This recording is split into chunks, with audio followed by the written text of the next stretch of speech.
সংগঠিত করেছে তাদেরকে আইনানুগ বিচারের মাধ্যমে শীঘ্রই উপযুক্ত শাস্তি দেওয়া হবে। একই কথা দেশের সকল মন্ত্রণালয়, সংস্থা, শিক্ষা প্রতিষ্ঠান, নানা কর্মক্ষেত্রের জন্য প্রযোজ্য। সর্বত্র অপরাধীর বিচার হবে। আজ প্রত্যেকটি প্রতিষ্ঠান ও তার সদস্যরা নিজ নিজ কর্তব্য পালন করার মাধ্যমে দ্বিতীয় স্বাধীনতাকে উপভোগ করবেন, দেশকে গৌরবের শীর্ষে নিয়ে যাবেন এবং দেশবাসীকে এবং জগৎবাসীকে উপভোগ করার সুযোগ করে দেবেন।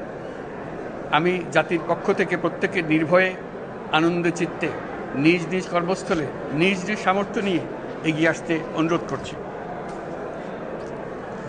দেশের সকল মানুষকে আজ স্বাধীন, নির্ভয়, নিরুদ্বেগ থাকার জন্য নিশ্চয়তা দেওয়ার জন্য আমাদের ছাত্র শহীদরা প্রাণ দিয়েছেন। এই অভ্যুত্থানের মাধ্যমে সৃষ্ট সরকার দেশের প্রত্যেকের সরকার। এখানে থাকবে সকলের আকাঙ্ক্ষা পূরণের অধিকার। অরাজকতার বিষবাষ্প এখন যেই ছড়াবে, বিজয়ী ছাত্র জনতা সহ মুক্ত মানুষের আইনশৃঙ্খলা বাহিনীর পূর্ণ শক্তি তাকে ব্যর্থ করে দেবে। নিষ্ঠুর স্বৈরাচারী সরকার দূর হয়ে গেছে।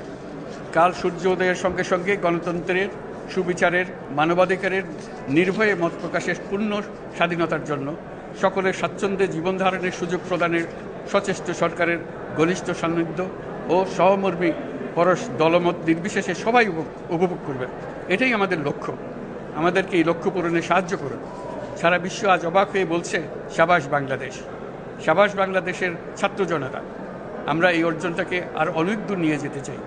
আমাদের ছাত্র জনতার জন্য কিছুই অসম্ভব নয়। আমাদের তরুণরা অসম্ভবকে সম্ভব করতে পারে, তারা সেজন্য প্রতিজ্ঞাবদ্ধ। যদি আমরা ঐক্যবদ্ধ থাকি, ধ্বংসাত্মক কর্মকাণ্ড থেকে দূরে থাকি, সবার জন্য মুক্ত পরিবেশ সৃষ্টি করতে পারি, আমাদের বিজয় অবশ্যই হবে। মহান আল্লাহ আমাদের সহায় হন।